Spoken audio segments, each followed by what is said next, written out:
आ जाओ, बस बस आ जाओ। ईर्ष्या, नफरत अगर जिसके अंदर आ जाए, अच्छा आज के समय में काका क्यों क्यों भलाई नहीं सोचो। अब वही आपके घरे अंधियार बा तो पड़ोसी बड़ा प्रसन्न रहे, आप अपने घरे की हाइलोजन लगवाई ले, पड़ोसी की नजर तुरंत गड़ी। इशार हाइलोजन लगवाए तो लगवाए कैसे? हम तो लगवाए पाऊ ना, लेकिन एक फोरल जरूर रतिया हो कैसे रात होए, पड़ोसी अंदर चला गया सोए ले धप मार दे, हाइलोजन फूट गया, अंधियार हो गया, पास सुकून मिल गया, दिल के चैन मिल गया, आत्मा शांति में लग जाता उनकी। पड़ोसी आज के समय में सोचत बाद पड़ोसी हमारे आँखी के आंधर हो जाते हैं। बा इनकर कैसे फूटत, इनकर वाली हमार हो जात का बा धन दौलत है तो पूरा बोलता महाराज।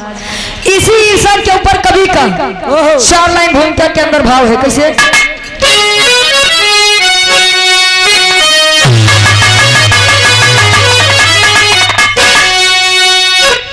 ईर्ष्या की आग दिखती नहीं दगते है,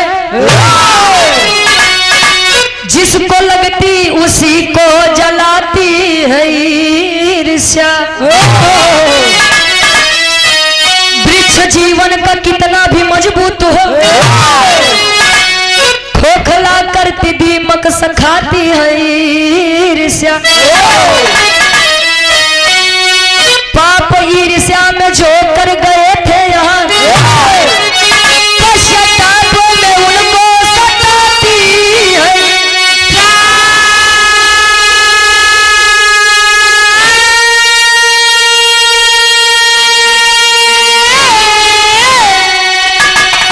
ज्ञान बुद्धि की जो कर गए हैं शरण, उनका अमल कुछ कर न पाती है ईर्ष्या।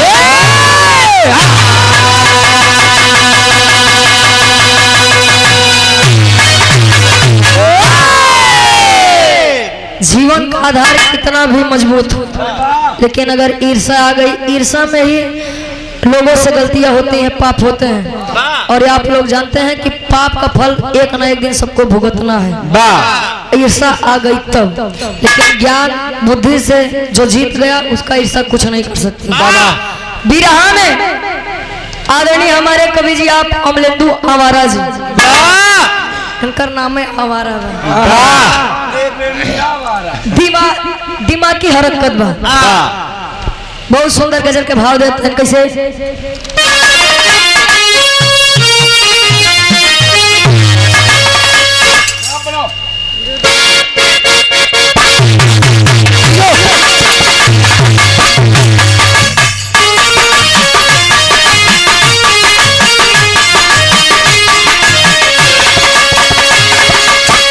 क्या बात है,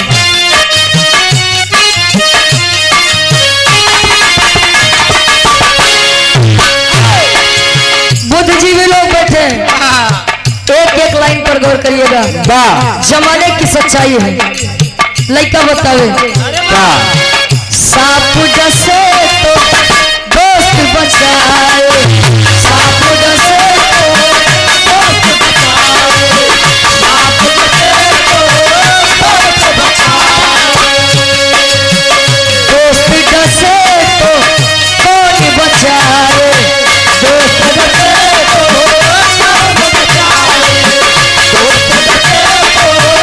कौन बचाए। सांप डसे तो दोस्त बचाए, दोस्त डसे तो कौन बचाएगा? कहे अपने से तो अच्छे, अपने से तो अच्छे, घर का भेदी लगता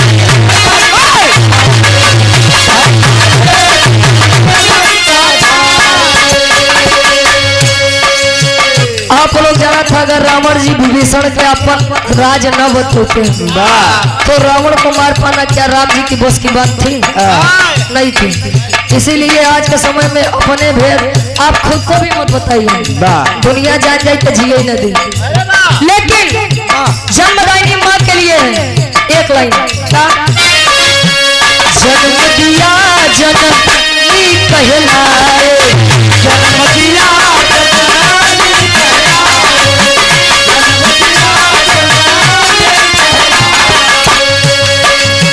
दुनिया के गम से माही बचाए,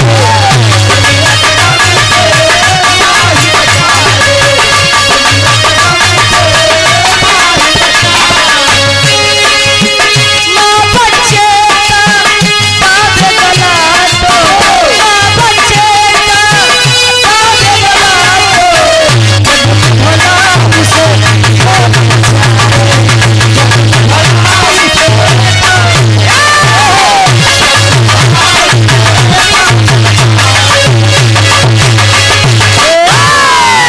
जन्म दिया जननी कहलाए, दुनिया के गम से माँ बचाए और माँ ही बच्चे का गला अगर दबाएगी तो बताइए उसे कौन बचा सकता है। हमने विराह का तनी ध्यान दिया, देवकी जी के 6 लड़का काहे मरे, 6 लड़कियां मारा गए ना, आप लोग जाना था ना, लेकिन काहे बदे मारा गए ये हमारे विराह रहे। विराह के हमने कहानी के शुरुआत से बात कैसे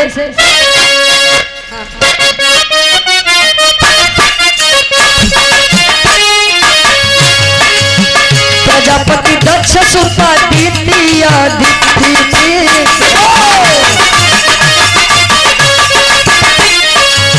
ब्याही कश्यप ऋषि दोनों ही चहेती थी,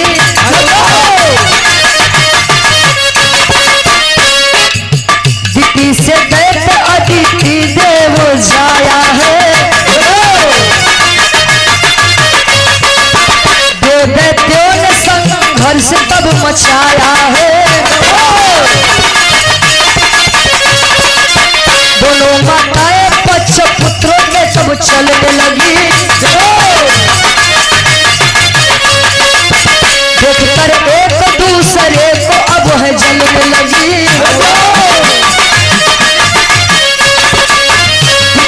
पेट से अब पाव हुआ भारी है, ईर्षा ने अतिथि की मति तब मारी है,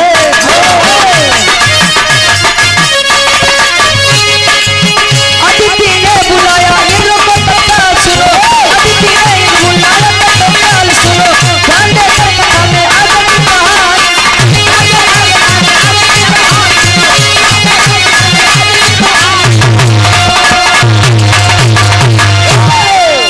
कहानी के समझला आसान और पूर्ण विश्वास बा, कहानी शीशा के जैसा साफ हुई। राजा दक्ष जेकर लड़की सती जी के विवाह शंकर जी से भरा ने आप लोग जाना था, और राजा दक्ष के 2 बिटिया जेकर नाम दीति अदिति, राजा दक्ष के 60 सुतर है, लेकिन हमार कहानी 2 जनी से बा, दीति अदिति, दोनों की शादी हुई कश्यप ऋषि से, दोनों की। दीति से दानव यानी राक्षस जन्म लिए, अदिति से देव यानी देवता जन्म लिए, देव दानव दोनों में युद्ध हुआ, संघर्ष होने लगे, वो अपना हक जताना चाहता था, देव अपना और दानव अपना। अब हर बार जीत देवों की हो, दानव हार जाए। अदिति के बतिया बड़ी तकलीफ हो, काहे माई तो माई होते, चाहे ओकर लड़का राक्षस हो चाहे ओकर लड़का देव हो, दीति के बतिया बड़ी खराब लगे। आदिति बड़ा प्रसन्न रहे, दीति अपने लड़का के चक्कर में, अदिति अपने लड़का के चक्कर में। अभी ही में दोनों बहन एक दूसरे के देखे नहीं चाहते। समय ऐसा आया, दीति गर्भवती हुई, दीति के पेट में बच्चा आया, और बच्चा ऐसा था कि अगर वो जन्म लेता तो देवों को शायद पीछे हटना पड़ता। ऐसा ऐसा व्रत करे दीति। इतनी बतिया जब अदिति के पता चला तो अदिति कहीं बेटा इंद्र, अगर राजपाट चाहते हो तो मेरी बात सुनो। कैसा बात कहें ठार मौसी, यानी दीति गर्भवती कहे तब कहे तो का हमारे काम करे के बाद माँ अपने बच्चे के प्रेम के चक्कर में पाप कर बैठती है। कौन पाप करे? एक लाइन गुरुजी गीत लगत बा,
आशीर्वाद फरमाई भैया बिरहा के वादे हुई नया नया ड्राइवर 100 रुपये कमाना आशीर्वाद, लेकिन बिरहा पे ध्यान बना रहे।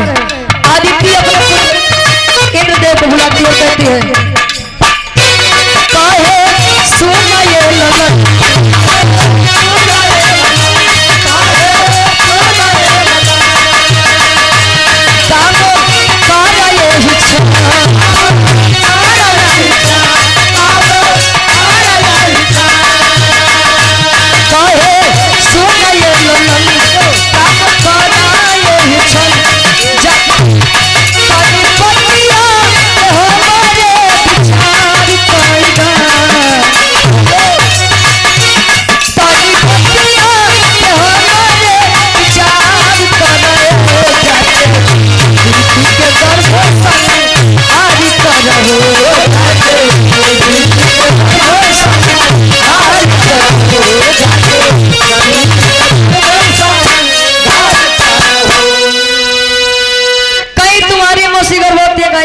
जाए के ओकर गर्भ खराब कर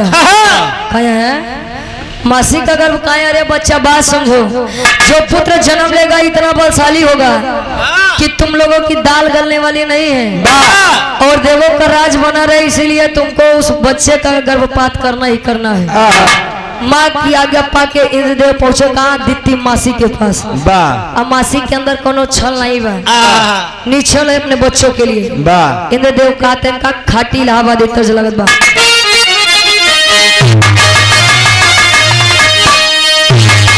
बिरहा सम्राट आप स्वर्गीय दादा रामधार यादव जी झोसी नरेश प्रयागराज से गावत रहे। कैसे गावे?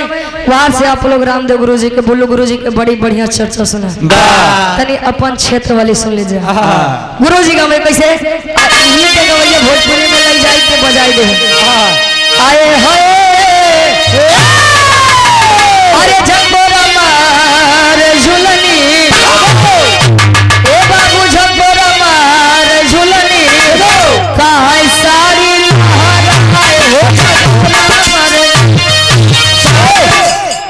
विराट सम्राट स्वर्गीय गुरु हैदर अली गुरु जी गावत रहे।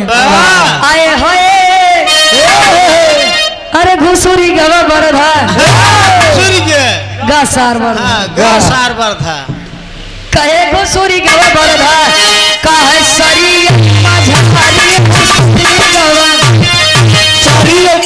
अरे गजब की हो बहिनी सत्यन सुइया में गए। अरे गजब की हो बहिनी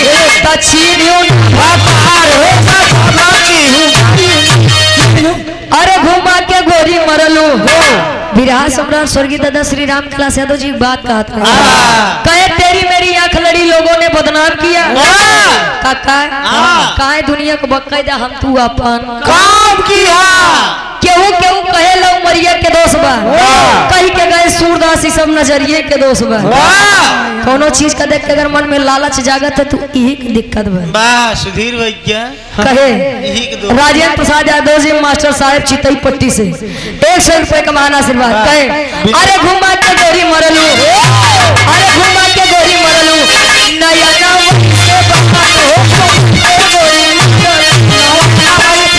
अरे बदन पियर आई गया दीदी के ऊपर बड़ा बढ़िया सूट करी। अरे बदन पियर आई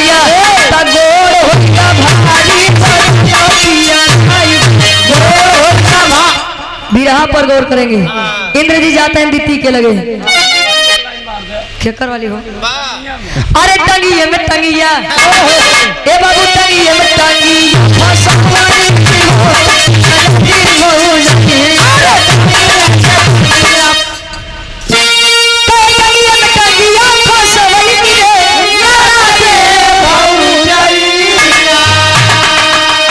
ऊपर ऐसे डाल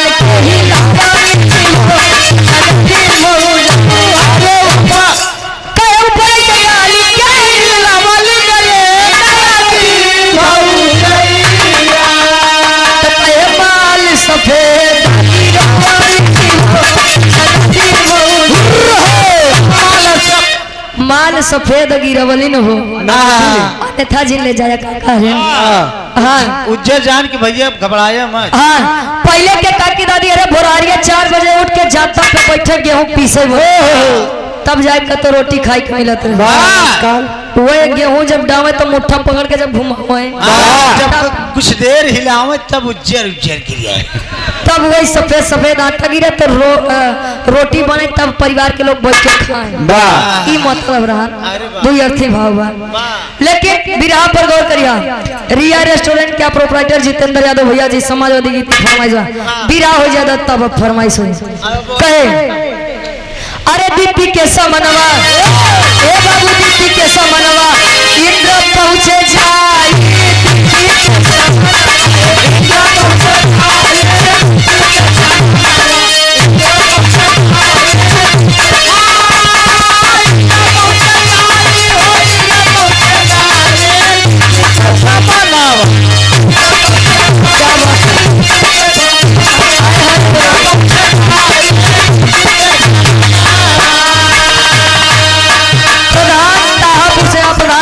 ₹100 का महान आशीर्वाद। भैया गौर करिए दीदी के समनवा इंद्र पहुंचे जाई। इंद्र जी से जाए के पहुंचा मौसी प्रणाम बेटा इंद्र खुश रहा। यहाँ पर कैसे वाह। कहे कि आपके पास आपको कोई देखभाल करने वाला नहीं था, मैं भी आपका बेटा ही हूँ। मासी का मतलब ही मासी माँ के समान मैं आपकी सेवा करने के लिए आया हूँ। कोनो छल नहीं रहने बाबू। इंद्र जी के बतिया दीदी माले इंद्र जी मौका पहुते मान गर्भ के अंदर जब घुसे अपने वज्र से वो गर्भ के 7 टुकड़ा किए हैं।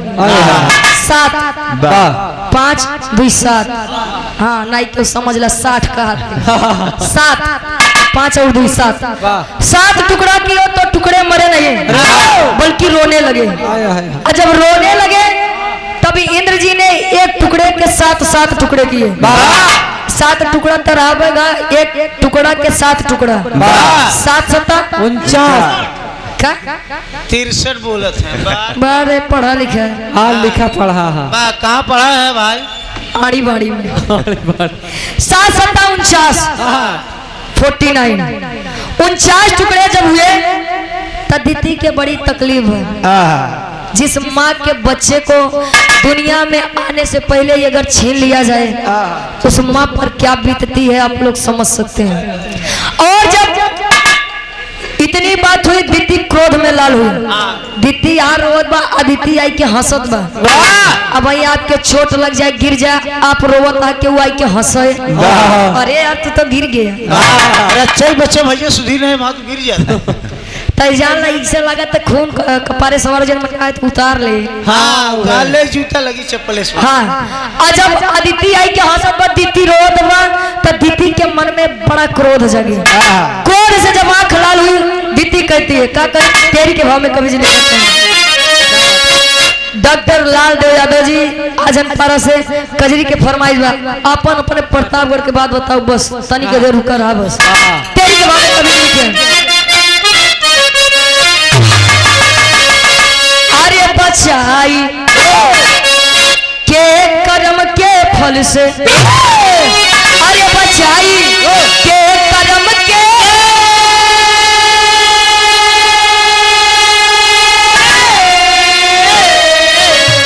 अरे बचाई के कर्म के फल से असबर कैसे दूसरा के या छीनो भाई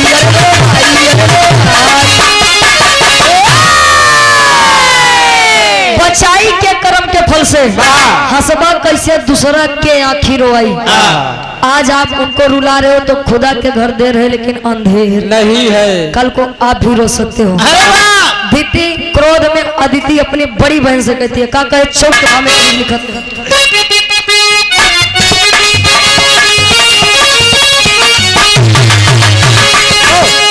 बड़ी वेदना दीदी के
दित्ती विलाप कर रही है।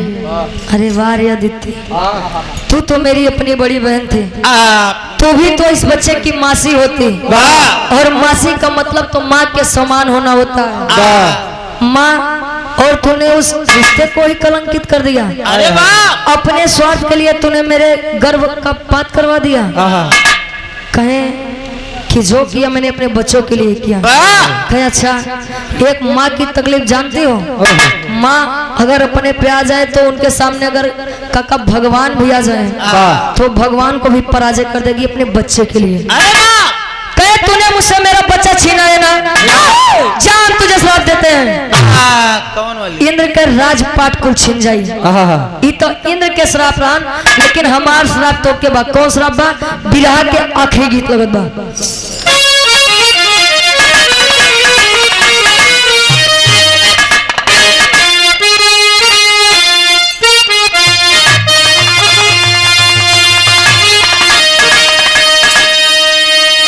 अरे मेरे नैना,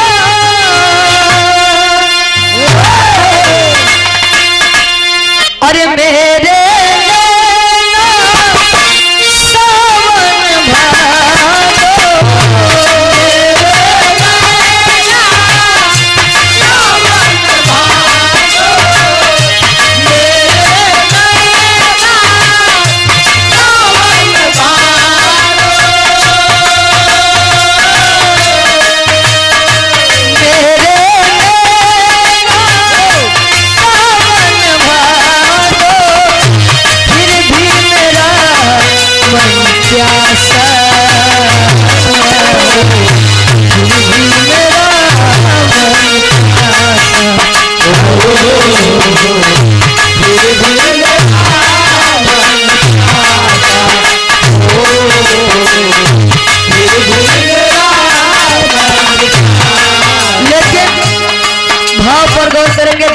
आदिति को श्राप देती है।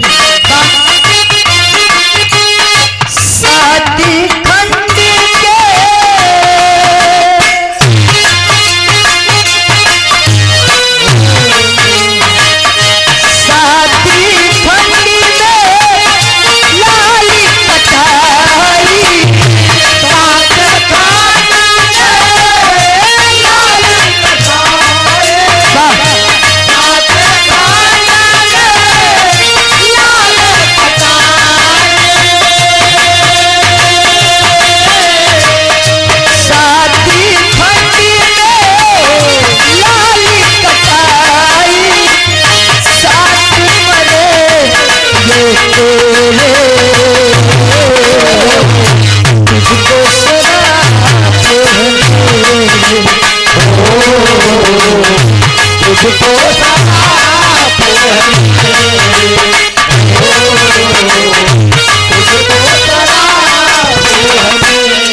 हनुमान यादव भैया जी 100 रुपए का माना आशीर्वाद। केदारनाथ यादव जी पूर्व प्रधानाचार्य एवं वरिष्ठ सपा नेता मदोही भदोही, अच्छा हम सोचे वाला भदोही। अम्बेडकर नगर से 100 रुपए का महान आशीर्वाद। अखिलेश यादव जी बीडीसी प्रत्याशी मालीपुर, रिया रेस्टोरेंट मालीपुर चौक, प्रोपराइटर जितेंद्र यादव भैया जी हो जाए भैया विरावा हो जाए। कहे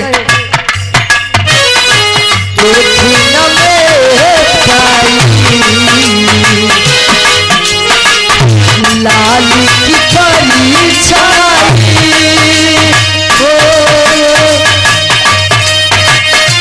जन्म से पहले मर नहीं हुआ है, जन्म से पहले मर नहीं हुआ है, टूटी आशिक डोरी,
कहे जा देते, मैं भी तुझे श्राप देती हूँ कि जैसे मैंने अपना बच्चा खोया है, मेरे बच्चे के 7 टुकड़े और एक टुकड़े के 7 टुकड़े करवाए ना, 49 टुकड़े किए हैं ना तूने।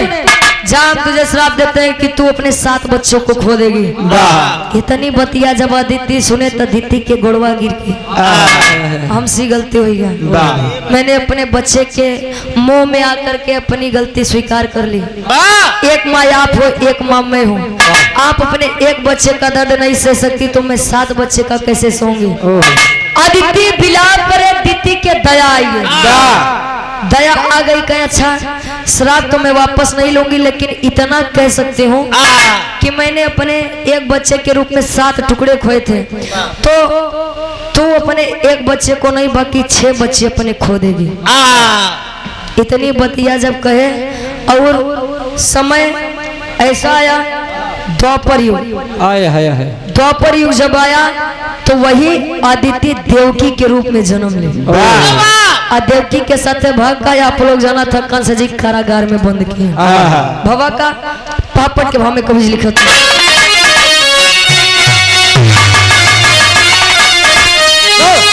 अरे देवकी बन जन्म ली हली अदिति पापवा माथे बा।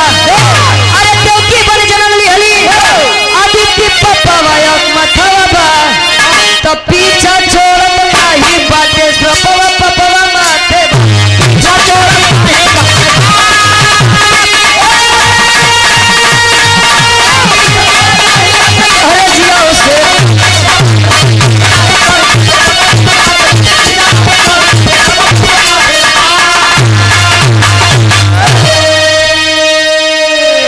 अब 6 लड़किया के नाम का रहा, गौर करिए आप लोग। 6 लड़किया के नाम देवकी जी जिन्हें 6 लड़किया के मार अपने से दूर भरे, कंस जी का वध किया रहा। 6 लड़किया के नाम, अरे कीर्तिमान सुशेर रिजु भद्र से सम्मर्दन हो, भद्र को पटक सिला पे कंस किया है तब गर्जन हो। अरे पिला न पाई दूध देवकी अब पपवा माथे बा। अरे पिला न पाई दूध देवकी अब पपवा माथे बा, तो पीछा छोड़ नहीं बाटे पपवा माथे बा। 6 लड़किया के नाम क्या? कीर्तिमान सुशेर भद्र सम्मर्दन भद्र और रिजु। 6 लड़का माई देवकी के जवान कंस जी दूर किए रहा ना। 7वां लड़का बलदाऊ जी जे रोहिणी जी के गर्भ से जन्म लिए। अरे वाह। 8वां लड़का हमार कहानी देखा हम वही पे लाई के छोड़ दिया जौन छोड़े रहे जैसे। 8वां लड़का भगवान कन्हैया जी स्वयं में आए। 6 बच्चे उन्होंने अपने गलती और पाप की वजह से खोया था। पापट के आला के भाव में कवि जी प्रमाण देते हैं का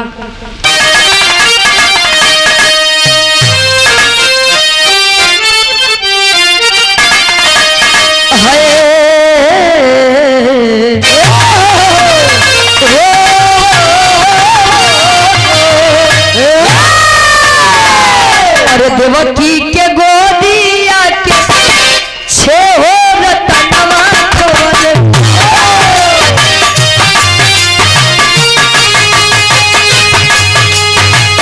घाट बहिनी संग बहिनी भाई बनल।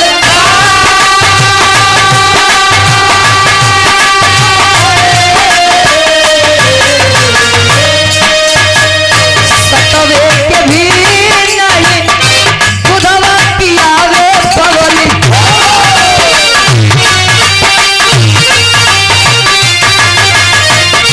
देखली सुरतिया नहीं चुमली ना।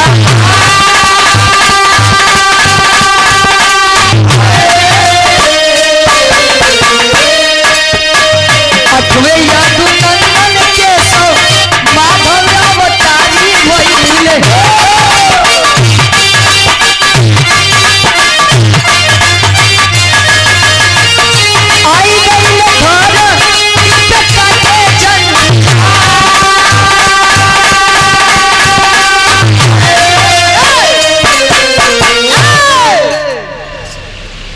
7वें के भी माँ देवकी ने अपना दूध नहीं पिला पाया।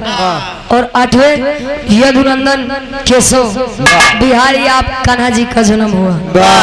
8वें पुत्र को भी अपने से दूर जाना पड़ा। भैया अब जन्म ले लिया तो बाबूजी के फरमाइश रही सोहर के। आज जब कन्हैया जी के जन्म होंगे बात तो 2 लाइन सोहरो हो जाए। उसके बाद आगे के कहानी गाई के भैया के नंबर देते अब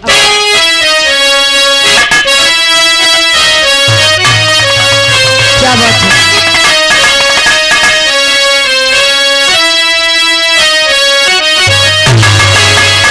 कन्हैया जी के जन्म मथुरा में, मथुरा से जन्म लेते मान गोकुल नगरी आइए।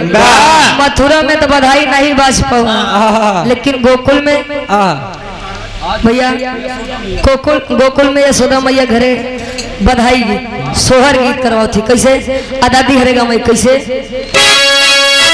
रबिया तोहारे जन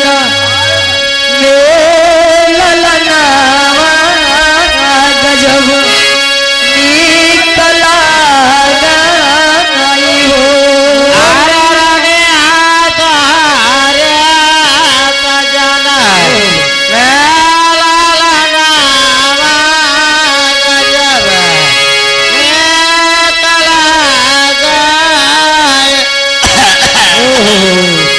अरे दादी सुपारी ये तना स्वर में गऊ। ए भैया ये तना स्वर में गऊ तो जितना जने बचाएं कुल भाग जाएंगे। कहे कि देवता सब फूल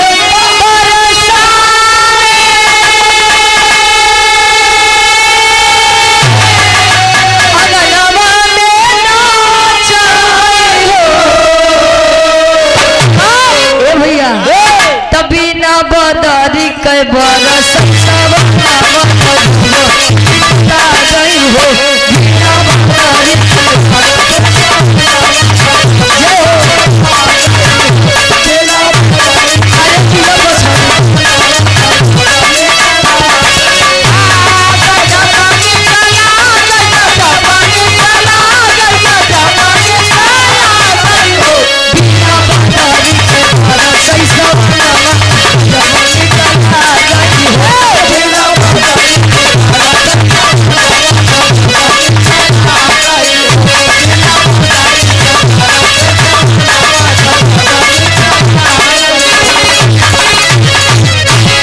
सोहर के भाव पर प्रसन्न होकर आप गार्जियन जी ब्रिजेश यादव जी गिट्टी रहता कि आप सप्लायर हो पूर्वांचल 153 पे आशीर्वाद के चारे के हम बच्चे अपनी कला में कामयाब रहे। तो मान लिया 50 से 80 साल के बीच में जो दादी हरे हैं जकरे मुंह में दांत नहीं मान लिया आपके धर्म पत्नी हरे गाँव, लेकिन जौन काकी चाची लोग यहाँ ओ गवत तेरे काकी में आई है रे। हाँ ओ गावे का गावे फरमाइश रही गीत की। क्या बात है।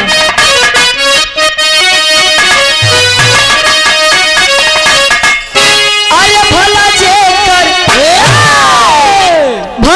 जे कर फिराय उहै जान दूसर के हुक्का जा। ओ भला जे कर फिराय उहै जान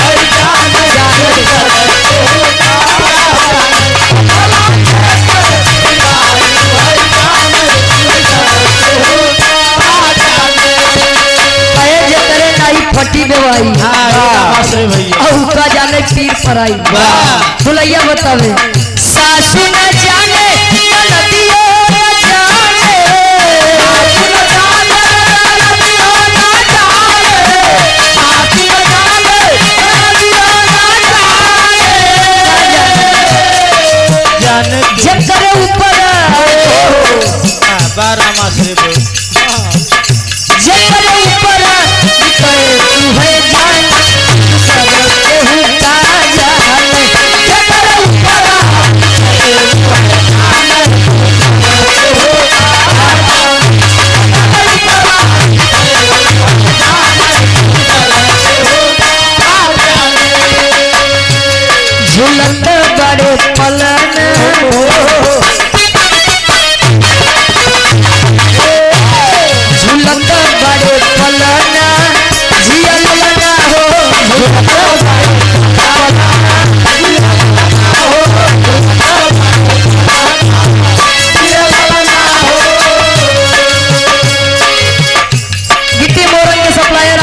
गार्जियन जी पूर्वांचल 183 ब्रिजेश यादव गार्जियन जी 100 रुपए का माना सिलत कहे।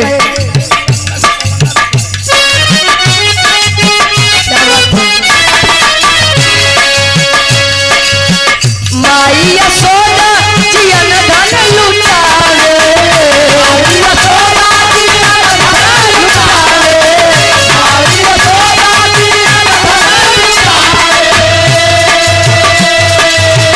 माई यशोदा जियन धन लुटावे, माई यशोदा जियन धन लुटावे, खेलत बड़े पलन खेलत बड़े पलन जियन लगा हो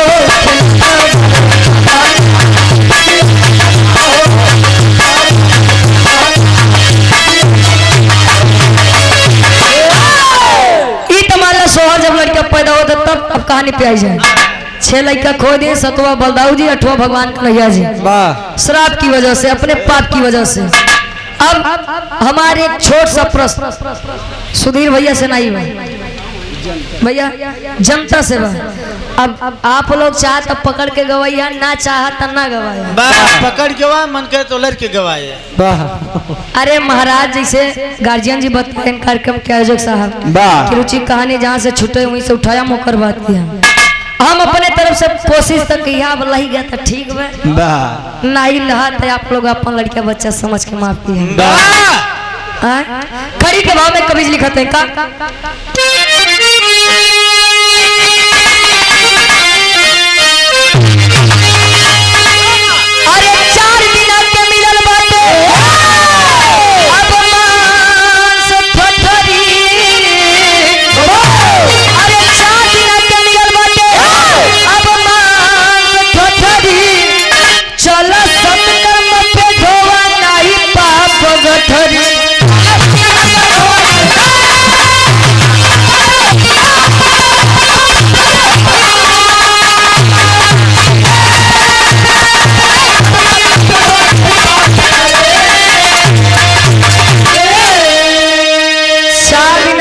बाई हान मांस ठठरी, चला सत्कर्म के राह पे न ढोआ पाप गठरी। आया है सो जाएगा राजा रंग फकीर, अरे कोई विमान पे चढ़ चला कोई बंधा जात जंजीर। जो आया है उसे जाना है, लाइन में सब केहू लगा है, नंबर कब आई कुछ हता पता वेका जी सोचा रुचि ज्ञान बताओ तो उनका नंबर ना आए। समय से बड़ा बलवान कोई नहीं है, आज भी राग आवत है, कल के देखे बा कहाँ रहा, इसीलिए सत्कर्म करिए। संसार में काका दुइये जने का नाम है, एक जे बहुत अच्छा काम करे उनकर, एक जे बहुत बेकार काम करे उनकर, पीछे वाले का गिनती कतो नहीं है, बीच वाले से कहीं आए हाय हाय। और आप गार्जियन जी ब्रिजेश यादव जी गिट्टी मोरंग सप्लायर 183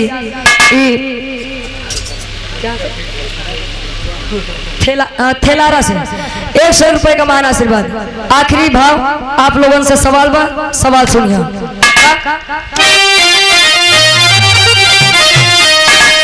अरे माने किया पाप फल उसका है पाई, तो पुत्रों ने क्या पाप किया क्यों मरे छोड़ भाई।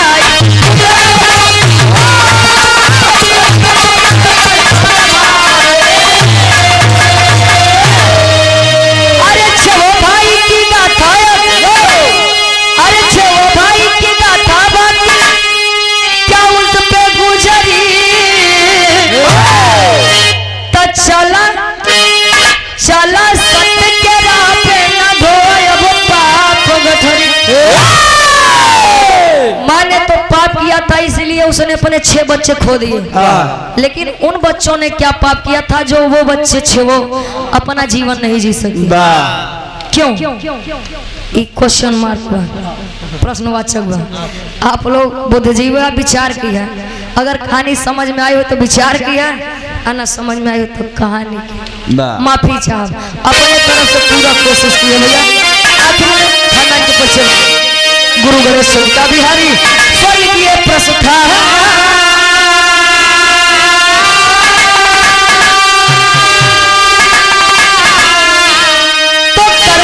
बन ले लो पापी और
कोनो भी गलती कसूर हो ते आप लोग अपन लड़का बच्चा समझ के माफी बड़का भैया के नंबर बा फिर नंबर आई तब मनोरंजन दे।